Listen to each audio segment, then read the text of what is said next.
Hello guys. Ayan, ito yung pinapasalo natin. Itong corner lot na to. Ayan. Sa mga gusto pong mag-put up ng business, napakaganda pong location. Kasi corner lot po siya, 77 square meter.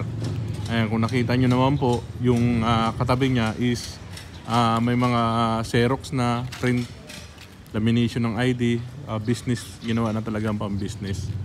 Ayan, kaya ito po pinapasalo natin itong corner lot na to. Ayan, ayan po yung gate. Ayan, ayan po yung gate. Tapos pangalawa lang siya. Ayan, clubhouse na ginagawa. Ito na siya. 77 square meter.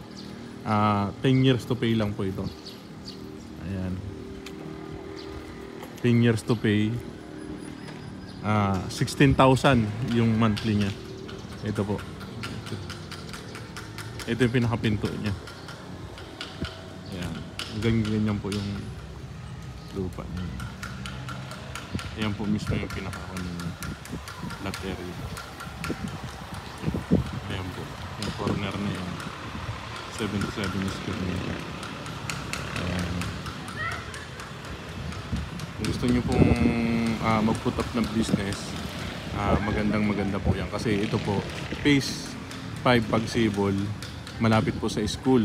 Ayan, yung daanan na yan, malapit lang sa school. Tapos bungad na bungad talaga yung flat at flat. Okay po?